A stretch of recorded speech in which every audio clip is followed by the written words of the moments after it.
Welcome in, ladies and gentlemen, to another edition of the On the Pony Express podcast. I'm Billy Embody, Hayden Howerton with me for this SMU Boston College game preview edition. We'll give our picks on the game as the Mustangs travel up to Chestnut Hill to face the Eagles on their red bandana game, a big one. A lot of emotions flowing on Saturday, and the Mustangs will hope to come out on the right side of this one and keep their momentum rolling after that win over Miami. We break down the game, give our picks and more on this edition of the On the Pony Express podcast, which starts right now. Remember when your biggest worry was finding parking at Dallas Hall? Now it's protecting your home, your car, maybe even that first business. That's where Northwest Insurance Agency comes in. Exclusive coverage designed by Mustangs for Mustangs who've galloped into the real world. Protect what you've built and move forward with confidence, because once a Mustang, always moving forward.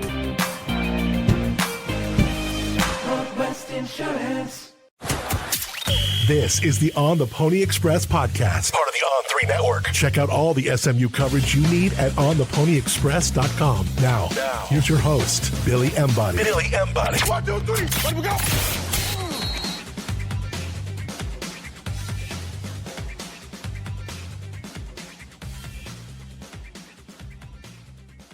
That is right. We've got a big matchup for SMU this week as they're squarely in the ACC championship picture. I'm Billy Embody. We appreciate Mark Villasana and Northwest Insurance Agency for presenting us. 214-352-5656 or email them info@nwagencies.com today. Talk some SMU football with him and some SMU basketball. He was at the game Monday night as the Mustangs kicked off their season. And, of course, discuss your current rates, coverage, and more.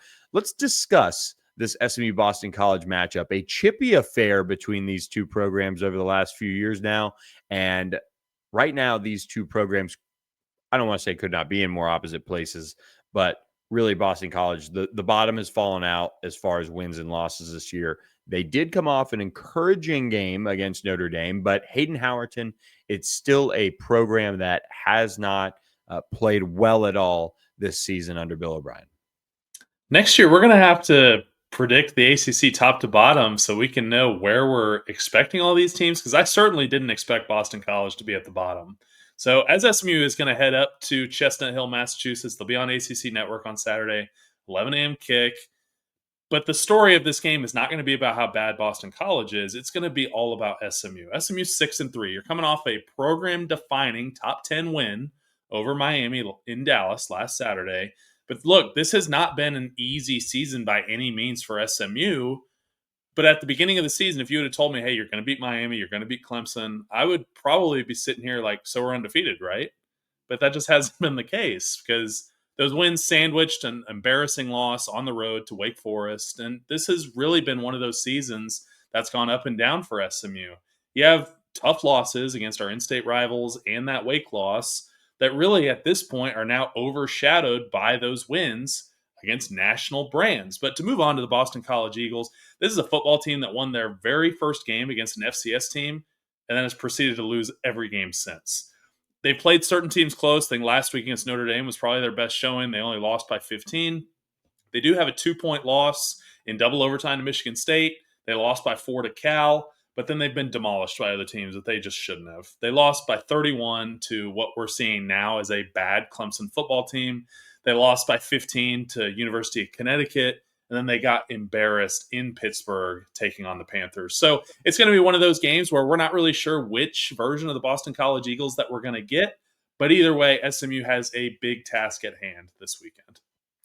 No question about it. And it is a football team that has a little bit of confidence coming off of that. And look, you know, SMU fans, if you're worried about this one, maybe a little bit of liquid courage would help. We encourage you to drink responsibly, of course, but check out our friends at Socorro. Right up over here over my shoulder is their Añejo. Beautiful, beautiful tequila there for you guys to try out with some craft cocktails. You can go to their website, socorrotequila.com, and order 3 or more bottles and get free shipping. Hit the link in our podcast episode description to take you right there. Get it lined up for the holidays. You're supporting a Dallas-based liquor company as well. They're right here, a lot of their leadership and things like that. So make sure you support them, and they're an official sponsor of SMU Athletics. So another reason to support our friends at Socorro. And again, saw it on Twitter once again. Somebody said, shot for every SMU touchdown. So Again, drink responsibly, but our friends at Socorro are taking care of the Mustangs, and the Mustangs have not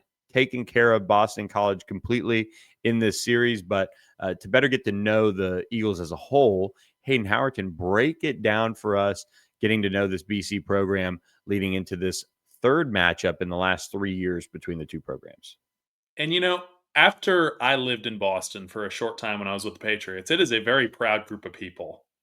They certainly have a nickname for a reason, but Boston people always seem to band together when times get tough. So, in reference to the Boston College Eagles, they started in 1890 in South Boston. They moved up to Chestnut Hill in 1907, just ran out of space in Boston. They were an independent football program who then joined the Big East, and they were part of that Big East to ACC pipeline move in 2005 when they joined with Miami and Virginia Tech. They do have 5 conference championships. I do put the air quotes on 5 as it's 4 Eastern championships, which is not really a conference, but it's given to the best team in the East. Penn State won it last year in 2024. Just know that they're still handing out those Eastern Conference championships. And then they are one-time Big East co-champions in 2004. They have a self-claimed national championship for the 1940s 11-0 season. They finished number 5 in the AP poll, so I probably wouldn't count it as a real national championship. One Heisman winner, Doug Flutie, head coach Bill O'Brien, who is a Boston native. He is one of those guys that grew up not far from campus. 8-11 as head coach of the Eagles. He did spend some time with the Texans. He was their head coach and general manager for a long time, knows how to run an organization. Also was the first head coach at Penn State after legendary head coach Joe Paterno left on bad terms, and we'll leave it at that.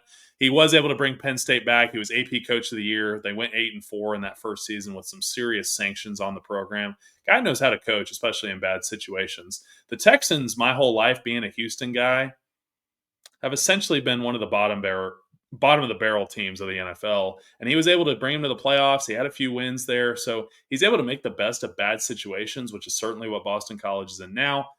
Alumni Stadium, which is where we'll be playing on Saturday, it is a turf field, capacity of 44,500. And when you look at Boston College's record, I personally was expecting hardly anybody to be at this game.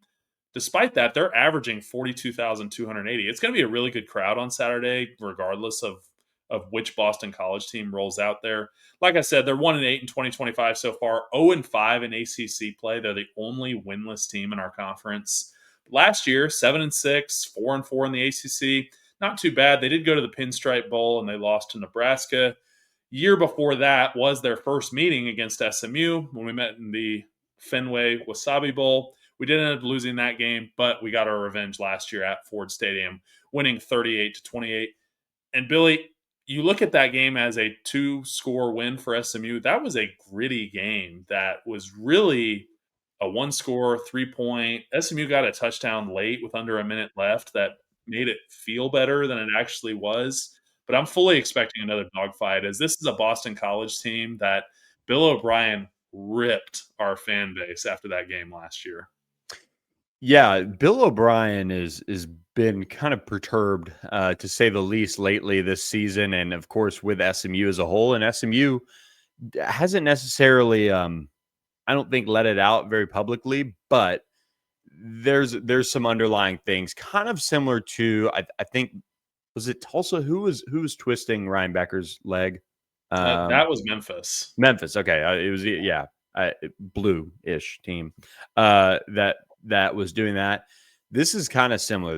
There's kind of some dirtiness that is involved in this game a little bit. I will say this about last year's game: the big loss for that game was Elijah Roberts did not play. Now that allowed Grayson James to sit back there and have all day. Will we see Grayson James again? Will we see Dylan Lonergan? We shall see. But SMU, once again, might be without one of its top pass rushers with Cam Robertson dealing with an injury. So that's where you're going to have to kind of find this grit. We know SMU is battling through injuries. We know Logan Parr, Jalen Davis Robinson, there are all sorts of different injuries on this SMU team. Which guys will they end up having available? We'll kind of see as the week unfolds, but a really, really interesting fight. And this one is not surprising to me that if it was closer. I know the line has already shifted towards BC a little bit, but between the weather being cold and kind of the post Miami potential letdown, it wouldn't shock me to see this one close. Yeah, I don't know. I mean, we talked about a little bit about the dirtiness from Boston College. They were twisting Kevin's leg last year. I'm fully expecting, with kind of what we've seen this year, that we might see some of that again. I think Rhett has sent that into the conference. I'm sure the officials will be aware of it going into the game Saturday. But it's going to be one of those kind of underlying, I don't know if I can call it a rivalry yet in the ACC, but it's one of those that there's going to be some chippiness on Saturday. It's going to be one of those games, and we knew that every time we played Memphis that it was going to be like that. But ultimately, you think about that game where Ryan Becker's knee almost gets ripped off, and it's just like, wow, how was that not caught? That was nuts. I still can't believe that. But what I can believe is that SMU fans have had great experiences with our friends at the Thomas Auto Group, heading up 75 to McKinney to visit any of their 4 dealerships: Ford, Subaru, Volkswagen, and Mitsubishi. Learn about the Thomas Promise today, and I promise you that you'll get employee pricing on new and pre-owned vehicles when you mention On the Pony Express with our friends at the Thomas Auto Group. At Thomas Auto Group, the Thomas Promise includes the low price promise, the pre-owned promise, and the 72-hour exchange promise. and finally, the 100% customer satisfaction promise. So shop Thomas Auto Group today, home of the Thomas Promise. And also, reach out to statusjet.com. Make sure you tell them that On the Pony Express sent you, and you'll get a discount on a round-trip flight. We appreciate David Henry and his team for working so hard for all the SMU fans, planning their game day trips, planning their important weekends, work trips, and holiday travel plans that are rapidly approaching. So make sure you get with StatusJet today. There's no big credit to put down or membership fee. It's just people helping people travel the way any one of us would love to travel up to Boston with all the things going on with the airports these days. That is another podcast for another day, though.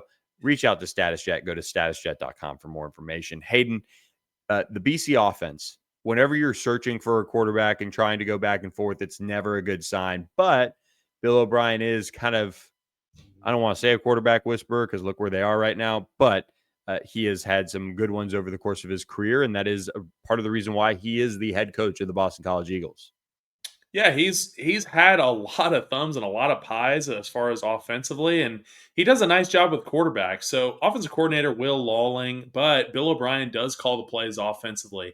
And this is a scheme where, looking at it and thinking back to Boston College, they want to be a smash mouth offense. They haven't had a lot of success running the football in 2025, but it is a team that plays with a lot of grit, a lot of intensity.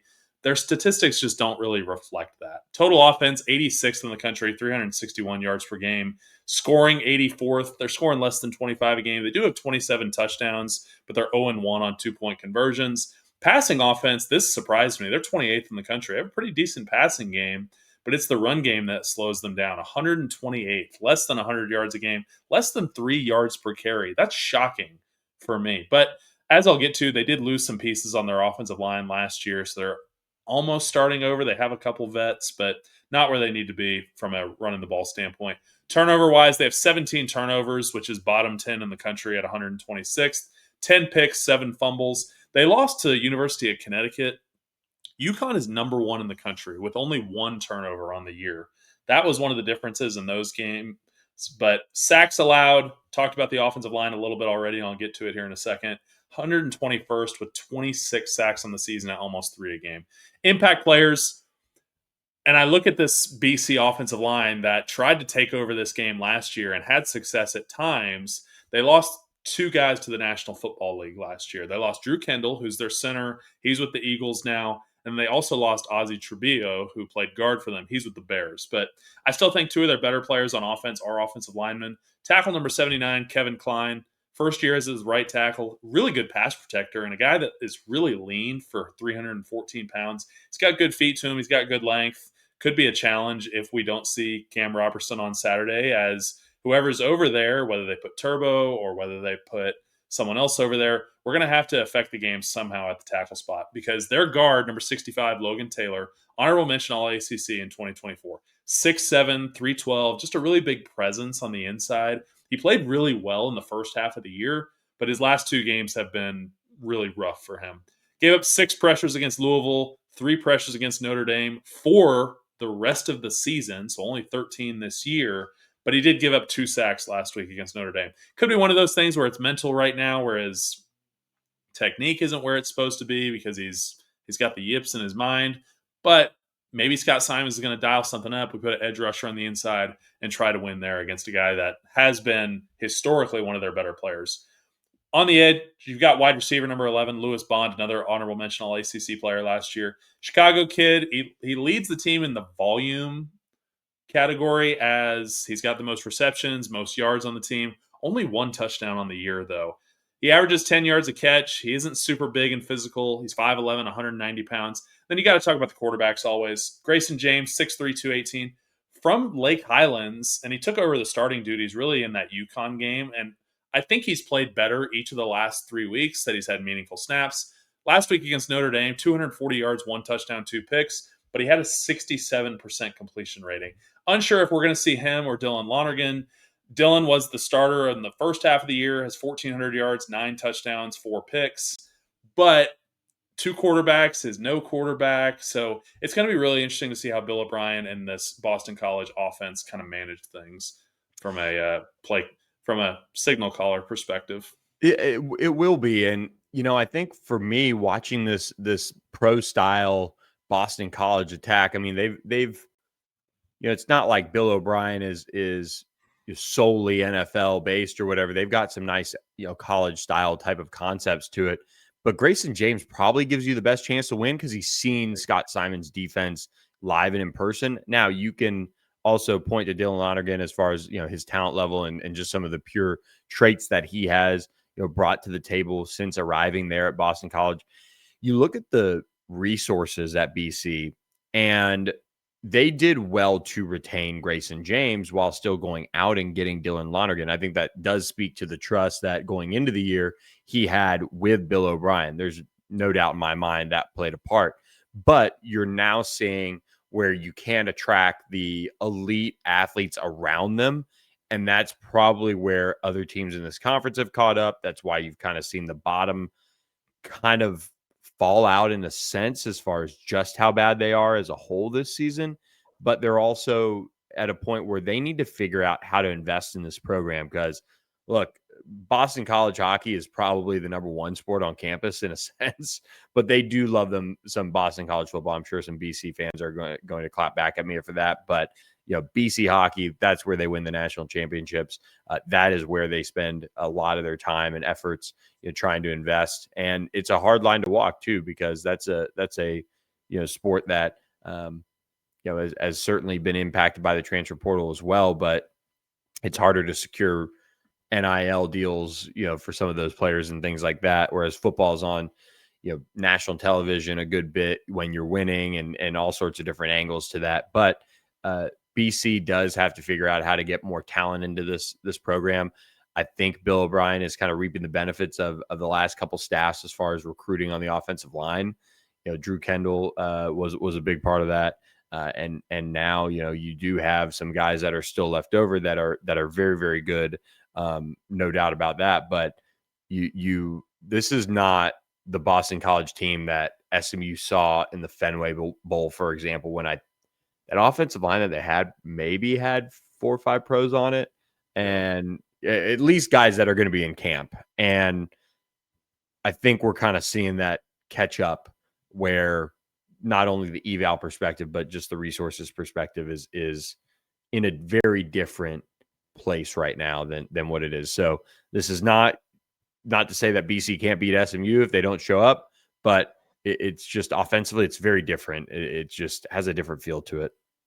Different field from the Fenway Bowl, different feel from last year. I mean, just with those 2 guys that are moving on, it's going to be a real kind of eye opener, I would say, of, all right, this is an offensive line that last year I think probably got the better of the defensive line from a run game perspective, to where now where both sides have graduated their key players, who reloaded better, who hit the portal better. Let's see where these teams stack up this year going into this game, because this is going to be one of those chippy games where Boston College is going to come out the gate and they're going to try to enforce their will up front. They're going to try to make a couple things happen. I could easily see this being one of those games. Like when I was playing, we went to Temple in 2020, Temple threw a screen pass out on the edge. They broke a tackle 75 yards later on the opening play. I could easily see this being one of those games where they do something unexpected like that, and SMU is immediately in a hole. But I'll get to my keys to the game later, and that will be something that I'll talk about. And, the keys to the game you want to be watching those touchdowns. You want to be watching those sacks. Well, when you download the app from our new friends at Sportsmo, you can impact the game for future SMU Mustangs when you support the athletic department with this app. So what happens is Sportsmo is this new app revolutionizing how college football fans can support their favorite schools. So download the app, go to sportsmo.org, download the app, and get in the action. You can place micro donations on the game-changing plays that you want to see. You can look at the wins. You can also look at the sacks or the touchdowns or the turnovers. All of those things make it kind of a fun way to invest. And also you can kind of get your group together and shame your friends a little bit if they're not making some of these micro pledges for your favorite school. So download the Sportsmo app and learn how they're revolutionizing the fan support of college athletics. Sportsmo lets you make a more direct impact on the game because it lets you, the fans, fund your favorite college football teams in a straightforward way. In a you win and I'll give way. In a I need you to show me your running game is alive and then I'll donate way. These real-time tax-deductible microfunds lead to impact your team can feel. Every cent you send mixes with every drop of sweat they put in. Form your squad. Boost your friends when a play comes through. A new way to follow the game. And cha-ching, your favorite team. So what do you say, difference makers? Ready to power the play? Sportsmo. Download today. Let's smo. Best part about that, donations are tax deductible. Really hard to do nowadays. So check them out, sportsmo.org. Click the link in our podcast episode description. That really helps us out a lot. The defense for Boston College had them in position for so much of this game last week against Notre Dame to take advantage of it. But a 94-yard touchdown run by Jeremiah Love closed the door after an interception by Boston College that gave the Irish the ball, backed up, and instead of tying the game, they were down 2 scores, and that was curtains for the Eagles against the Irish last week. And that's what's hard for me to look at this defense that statistically is on the bottom third of college football because they played so well last week against Notre Dame. Tim Lewis is the defense coordinator and the play caller. They're going to run a 4-2-5 as a lot of teams do right now. They're going to show multiple fronts. We'll see some 3-3 stack. We'll see some bear where we're going to get 5 across in the short yardage game. But ultimately, so far this year, it has been a very underwhelming performance for the Eagles defense. 113th overall as they're giving up 415 yards per game, 6.28 yards per play. Not good. Scoring-wise, they're last in the ACC at 33 points per game allowed. Their passing defense, 109th in the country, 253 yards per game, 8 yards per attempt. Could be a big day for Kevin Jennings. Maybe he has back-to-back 300-yard games, I believe, for the first time in his career. Rushing, 95th in the country, 162 yards allowed. Could be another big opportunity for our offensive line to kind of get some confidence back under you going into the Louisville game the week after the bye. Turnovers, they're middle of the pack, 70th in the country, 10 turnovers, 5 picks, 5 forced or recovered fumbles. Sack-wise, really low. Losing Donovan Ezeraku was really tough for them to replace. Only 1.4 sacks per game. And when you move over to their impact players, they don't have a Donovan Ezeraku on this defensive line. Quintavious Hutchins is the guy that I have as their impact player, number 15, defensive end. 6'3", 240. He's not as explosive as Ezeraku is, which, look, he was drafted in the second round by the Cowboys. He's a very good player, second team All-ACC last year. I want to say he was first team the year before. And just one of those guys that is a difference maker on defense. Very hard to replace, similar to our Elijah Roberts. But they haven't backfilled it with anybody. Hutchins, only a couple sacks on the year, 21 pressures. He did gain that knowledge under Ezeraku's leadership. We're going to see some of the similar moves on Saturday from this defensive line unit. But pair that with safety, number 0, Amon Thornton. He's given up 2 or fewer receptions in every game but 1 this year. Pitt completed 8 passes on him. Pitt boat raced Boston College, but he has only given up 119 yards receiving this year, and he plays all over. He plays on the line, he plays in the box, he's out in the slot, as well as his usual free safety spot, but he only has 1 interception on the year. And when diving a little bit deeper into that, I just think they're not targeting him very much. There's only 21 targets on Thornton on 272 coverage snaps this year. So it'll be really interesting to see how this pass game adjusts. It really depends on who Thornton gets matched up on. Is that going to be Jordan Hudson? Will it be Romello Brinson? Will they put him on one of our tight ends? We will see how Boston College adjusts with kind of this new look defense that they have coming in 2025. Yeah, it's a group that I think we saw so much of it built on that defensive line, and that's probably where they've kind of seen a little bit of a drop as well, just not being able to get as much pressure as they have in the past. But for SMU, I mean, their offensive line is coming off of a game that they protected Kevin Jennings really well. I look at this game as an opportunity for Kevin to kind of continue to play at the level he has outside of the Wake Forest game in ACC play. He's really had a good run. It's been up and down at times. He has been hurt. We know he's going to deal with that injury for the entire season.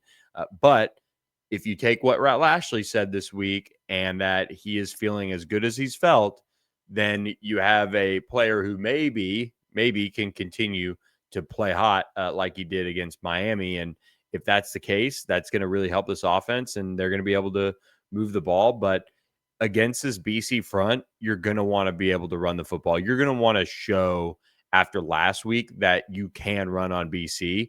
Notre Dame obviously was able to get that 94-yard touchdown run, which I think is another reason to stick with the run on the road and keep working at it, because they finally break through for the big one. But outside of that rush, not really anything special as far as production goes. So SMU needs to stick with the run here. It could be wet. It could be sloppy. Who knows? And if that weather does impact the game like that, then we'll be seeing SMU, I think, stick with the ground game a good bit in a sense, because last time they went up to Boston, the Boston area, they kind of threw it around a good bit, despite that being kind of an ugly day and an ugly atmosphere. Yeah, 30% chance of rain, high of 60 degrees in Chestnut Hill this weekend. And look, when talking about my keys to the game, I certainly have run the football on there. And it's not just because I love the offensive line. You have to go out and you have to win the first series this week. You did it against Clemson. You did it against Miami. And those games turned into really fun days for SMU. But we also saw what happens against Wake when you come out the gate sluggish. You essentially go 3 and out, bearing a turnover or a penalty. Defense didn't really ignite a spark after that. It's because offense just struggled. And I talked about in my Miami recap, if I'm Coach Lashley, I'm probably deferring to the second half if I win this coin flip. I'm letting defense go out there, do their thing, give offense a breather, feed off of the defense, and then go out and take the ball out of halftime. You're going to have to play a little bit of keep away, not because this Boston College offense is just outrageously explosive. I just think with the style that they want to run, they might win the turnover battle. SMU's only won the turnover battle 2 times this year. It's been a really low point for this offense. But with an inexperienced quarterback, I could see them trying to keep it on the ground, grind this thing out. We're going to have to win the running battle here. You're going to have to build some confidence going into the bye where you're going to face a really formidable run defense on the other side and a rushing attack for the Louisville Cardinals. And we'll get to that game in a couple of weeks, but we also have to punish their quarterback. It doesn't matter who it is. If they're going to drop back to pass, take advantage of the fact that Boston College has not backfilled on their offensive line effectively and get after the quarterback. SMU's defense is number 1 in turnovers gained with 22 on the year. Club Takeaway has made a very consistent appearance in all of the games so far this year. This is another one that you're going to have to come up with a couple of big ones. And then finally, I kind of touched on it for a second. You got to dominate Boston College's offensive line. I think 3 sacks and 6 tackles for loss by our defensive line in a unit that has improved every week after really that Baylor game. And you just have to have them come up big against Boston College's offensive line. Yeah, they do. And to come up big, I mean, what does that mean? I think for me, if you do have Terry Webb in this game, that means getting that usual push inside. By the way, the look at James Brockermeyer in that film from the Miami game, I'm sure was a nice feather in the cap for that defensive line. But I think for me, watching Jeffrey Emba, watching Terry Webb, Shaq Spears, Kevin Allen, Wu Spencer, that's where this game might be a little bit different than last year's game, where you had some of the talent on the edges, despite not having Elijah Roberts that SMU had. You do have a offensive line that I think is susceptible to the interior push from this defensive line for SMU. And that's where Grayson James, that's where Dylan Lonergan, could really, really make this one difficult on them. And they won't be able to step up, or they'll have to sidestep, or they'll have to do this, they'll have to do that. Kind of like that uncomfortableness that we saw from Carson Beck, except this is the game where you think SMU can maybe get home a little bit more often and take advantage of this BC offensive line, because this offense just is struggling this year, and you want to see this defensive line eat and continue to make plays if you're an SMU fan. I think the defense has kind of hit a point to where they've improved every game. I think this is one that they have to show even more improvement just to get ready for what might be heading their way. We didn't even talk about it on the Miami pod recap. SMU is bowl eligible now. You're going to face more good teams as this year continues to wear on. And if this offense has shown anything, it's going to be that we're going to have to play complementary football with our defense. I don't think this offense is just going to go out and score 50 points this week to where it doesn't matter what defense does. It's going to be one of those to where defense is still going to have to get off the bus. You're going to have to play complementary football. All three phases of this game are going to have to contribute in order to go into Chestnut Hill, beat Boston College, and get back home. No doubt. And look, I think this is a game where it'd be really nice. We say this so often this year. It'd be really nice if SMU can come up with a really kind of stress-free type of game. But I just don't know if this team, I don't want to say has it in them, but at this point, with how beat up they are, it just makes that fine line really tough to predict, and you don't know when it's going to all click and kind of come together. Because the cool thing for SMU, in a sense, and it's let them down at times this year, but if you're looking at the stretch run saying, okay, it's November, Rhett Lashley, 12-1 in November, shout out that first and foremost, but you want your team playing the best ball it can late in the year, and you want to be playing meaningful games. Now, SMU had a misstep at Wake Forest, but if you look at it from the perspective of SMU has not played in a complete football game just yet. Probably the Miami game is the closest one you could look at. Maybe Clemson. But really, really, really hit on all cylinders for an entire game.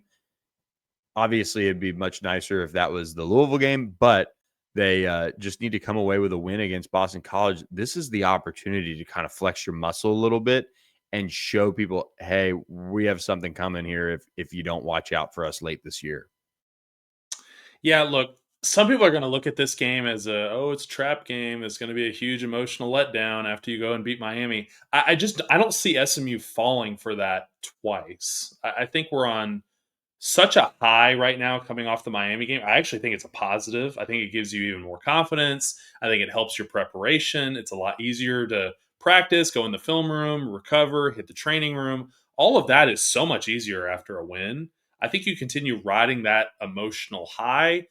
But Boston College, on the other hand, they've lost 8 straight. They are at essentially the bottom of where they can be emotionally. Bill O'Brien has become the second head coach this season to publicly humiliate a reporter. Tough look for him. I mean, that reporter is a Boston College grad as well. Let's talk about losing the fan base for a second. I mean, he's going to if he doesn't watch out. But look, like I said at the top of this show, this game is not about Boston College. It's about SMU. I think that we've hit another gear defensively so far this year that, Billy, neither you or I saw coming with how the first couple weeks went. But I think offense is looking for some get back after a tough road showing a couple weeks ago, after still even that Fenway Bowl a couple years ago. It still leaves a bad taste in my mouth. And you can say we got the monkey off our back, we got some revenge last year, but I want to go back to Boston and beat those guys. So I think this is a game that if the same SMU that even shows up a week ago, I think this is going to be a super comfortable win for SMU. But the red bandana game does throw a little bit of a wrinkle in that. I think they're going to bring some additional juice that's needed to campus up in Chestnut Hill. And if SMU can weather the storm early and execute at a high level, I think SMU rolls into the bye 7-3. I got SMU's 31, Boston College 17. That's not a bad score prediction at all. I think this one right now, the line for this one, let me look it up. Again, we're recording Wednesday night for a change here. The line is 10.5 on BetMGM towards SMU. The over-under on this one, the total set at 55.5. That's actually 5 points higher than last week's SMU Miami game, if I'm remembering right. I'm not sure what it closed at. But for SMU, they do have an opportunity here to, again, kind of flex their muscles a little bit. I am not so sure that complete flexing is going to happen. I could see this being a 24-10 type of win, though. Kind of, again, similar to what I predicted at Wake Forest, but SMU obviously shot itself in the foot offensively so much in that one. But defensively, I envision kind of a similar effort.